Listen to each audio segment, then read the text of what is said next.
शशम जी, कैसे हैं आप लोग? अल्हम्दुलिल्लाह खैरियत से हैं। बच्चों, सबक हम पढ़ रहे थे ज़मीन इंसान का घर, और इसमें हम जो हैं वो ज़मीन के मुख्तलिफ कुर्रे पढ़ रहे थे। आज जो हमारा सबक है वह कुर्रा आबी है, और कुर्रा आबी में इसकी रीडिंग हम करते हैं कि हमारी ज़मीन की सतह के तकरीबन 71% हिस्से पर पानी मौजूद है, जो बड़े बड़े समुद्रों, दरियाओं और झीलों पर मुश्तमिल है। इसे कुर्रा आबी कहते हैं। फिर इंसान अपनी खुराक का अहम जुज़ मछली कुर्रा आबी से हासिल करता है। मछली पानी से मिलती है ना, तो पानी चाहे वो किसी भी शक्ल में, झील में है, समंदर में है या दरिया में है, तो वो वहाँ से मछली मिलती है। फिर अमले तबखीर से कुर्रा आबी से आबी बुखारत हवा में शामिल होकर बादल बनते हैं, और बादलों से बारिश होती है, जो ज़मीन पर हर किस्म की ज़िंदगी के लिए रहमत है। ठीक है, तो हमारे खास पॉइंट है कि ज़मीन पर पानी का रकबा जो है वो 71% है, और इसमें से पानी से हम या कुर्रा आबी से हम अपनी खुराक का अहम जो है वो मछली हासिल करते हैं। आपको पता है ना कि ज़्यादातर आबादियाँ जो हैं वो पानी ही के नज़दीक जो हैं वो शुरू में आबाद हुई थी। फिर तीसरी बात है हमारी अमले तबखीर। अमले तबखीर क्या है? जिसमें आबी बुखारात के ज़रिए से पानी जो है वो गर्म होकर ऊपर उठता है। ठीक है, और फिर ऊपर जाकर जो है जब वो ठंडा हो जाता है तो बादल की सूरत अख्तियार करता है, और बादल बनकर वो बारिश बरसाता है। और ये बारिश जो है वो ज़मीन पर नबाताती और हैवानी ज़िंदगी के लिए बहुत ज़रूरी है। यानी पानी जो है वो इंसानों के लिए भी, जानवरों के लिए भी और पौधों के लिए भी बहुत ज़्यादा ज़रूरी है। अच्छा, उसके बाद है कुर्रा हयाती। तो बेटा हमने ये जो पीछे पढ़ लिया सारा कि ज़मीन पर जो है वो 4 कुर्रे हैं, जिसमें हमने कुर्रा हवाई पढ़ा कि मुख्तलिफ किस्म की गैसें हैं इसमें जो इंसानी ज़िंदगी के लिए बहुत ज़रूरी है। हम ऑक्सीजन में सांस लेते हैं, ठीक है, और ज़मीन की ज़रखेज़ी के लिए नाइट्रोजन बहुत ज़्यादा ज़रूरी है। फिर जो है हमारे पास कार्बन डाइऑक्साइड है जो पौधों के लिए बहुत ज़रूरी है। ठीक है, अच्छा, उसके बाद है कुर्रा हिजरी है, यानी हमारे पास जो है वो ज़मीन है जिसमें पहाड़ हैं, सहरा हैं, और जहाँ पे इंसान और जानवर सब रहते हैं।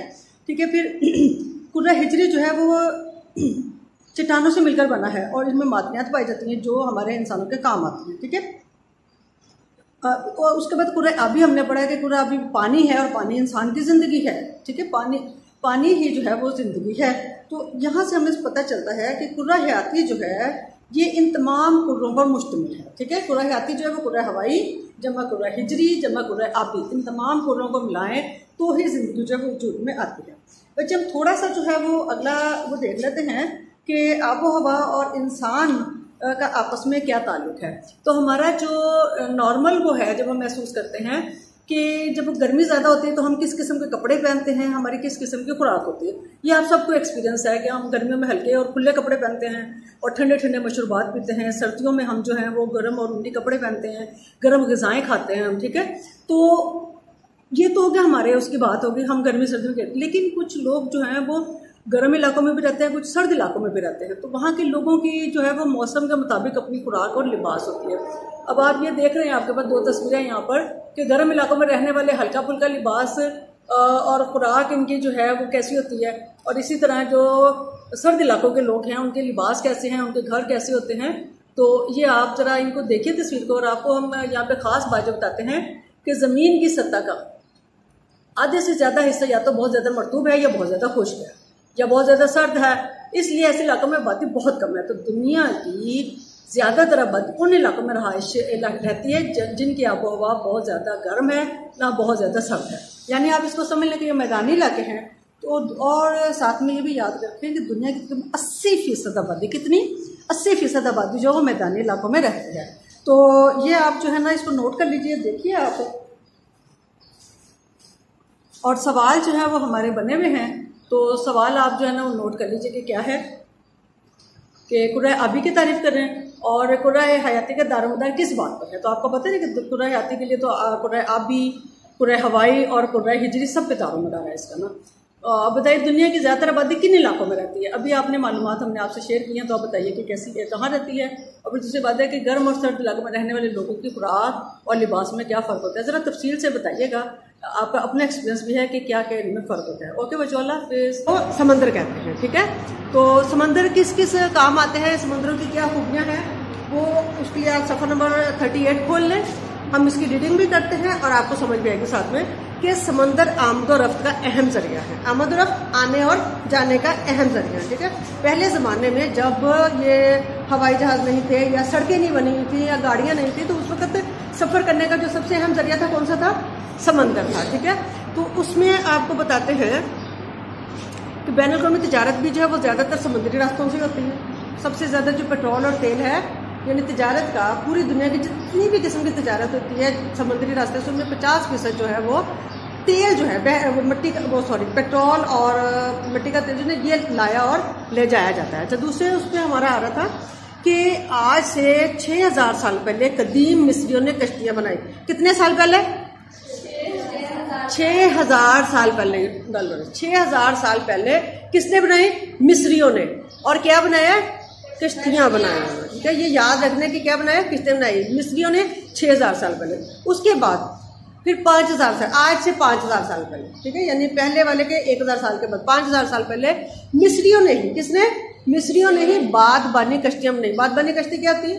वो जो कश्ती होती है और उस पर आपने देखा बीच में एक बांस होता है और ये एक तिरछा जो है वो कपड़ा लगा हुआ होता है, उसको बादबान कहते हैं। ठीक है, तो बादबानी कश्तियाँ जो उन्होंने बनाई।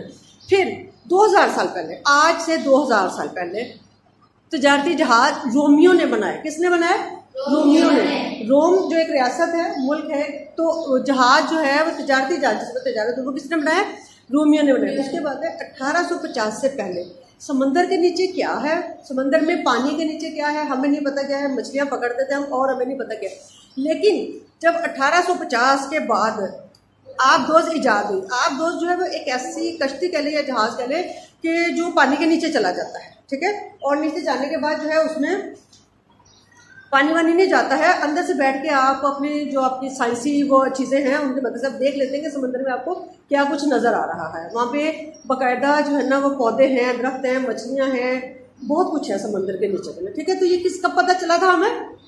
1850 में आबदोज़ की इजाद के बाद। ठीक है, आ रहा है समझ में? अच्छा, उसके बाद खुराक का अहम जरिया मछली, यानी हमारी खुराक का जो मछली जो हम खाते हैं उसका जो 85% है वो समंदरों से निकाली जाती है, समंदरों से हासिल होती है।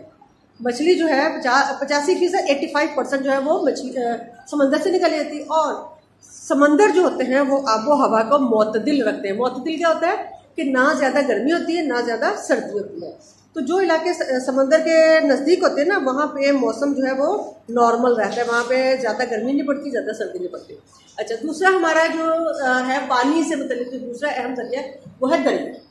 दरिया का भी वही है कि दरिया भी आमदोरफ्त का अहम जरिया है। कश्तियाँ चलती हैं जिन इलाकों में जो है वो सड़कें नहीं पहुंची हुई, पुलों के जरिए से रास्ते नहीं बनाए गए, वहाँ पे जो एक जगह से दूसरी जगह, एक किनारे से दूसरे किनारे के वादी में आने जाने का रास्ता क्या है? किश्तियाँ हैं। तो दरिया जो है वो आमदोरफ्त का अहम जरिया है।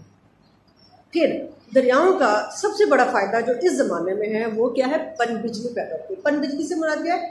ऐसी बिजली जो पानी से पैदा की जाती है। ठीक है, उसको पन बिजली कहते हैं। हम ये जो बिजली इस्तेमाल करते हैं कौन सी वाली है? ये पन बिजली है। ये पन बिजली, इलेक्ट्रिक तो इंग्लिश में नाम है, बिजली उर्दू में कहते हैं हम, पन पानी से। ये जो बिजली हम इस्तेमाल करते हैं पानी से बनती है। हमारे यहाँ पे जो बड़े बड़े इसके वो हैं प्रोजेक्ट, वो तरबेला डैम है, मंगला डैम है, जो बड़े हैं खासतौर से गाजीपुरोथा डैम है।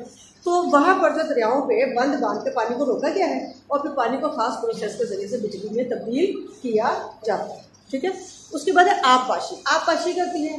पाश का मतलब होता है फेंकना, टुकड़ा टुकड़ा करना, और आप कहते हैं पानी को। तो आबपाशी की दरियाओं के जरिए से हम अपनी फसलों को पानी जो देते हैं उसको आबपाशी कहते हैं, यानी फसलों को पानी दिया जाता है, आबपाशी की जाती है। फिर है ज़ेर ज़मीन पानी। आपने अक्सर देखा है वो ड्रिल करके पंप के जरिए से पानी निकालते हैं। कई घरों में भी जो है ना वो लगे हुए हैं, वो हैंड पंप लगे हुए हैं, या फिर ये कि बोरिंग का पानी जहाँ पे यूज़ होता है वहाँ पे। तो ये ज़ेर ज़मीन पानी, ज़मीन के नीचे जो पानी है उसको भी हम जो है वो अपने इस्तेमाल में लाते हैं, अपने इस्तेमाल में भी लाते हैं, अपनी फसलों के इस्तेमाल में भी लाते हैं। अच्छा, जहाँ जहाँ दरिया होते हैं, दरिया झीलें, ये जहाँ भी होते हैं, तालाब वगैरह, ये माहौल की खूबसूरती में इजाफा करते हैं। पता है ना कि वो कैसा वहाँ पे सब्ज़ा और क्या चीज़ें कितनी खूबसूरत नजर आती हैं। तो जहाँ भी ये सब कुछ होता है वहाँ पे माहौलियात की खूबसूरती में इजाफा करते हैं। ओके बच्चों, इसको समझिएगा अच्छी तरह से और हर पॉइंट को अपने सही तरीके से याद करना, समझना है और अपने सवालों के जवाब भी लिख लेने हैं, काम चेक होगा। ओके बच्चों, अल्लाह हाफिज़।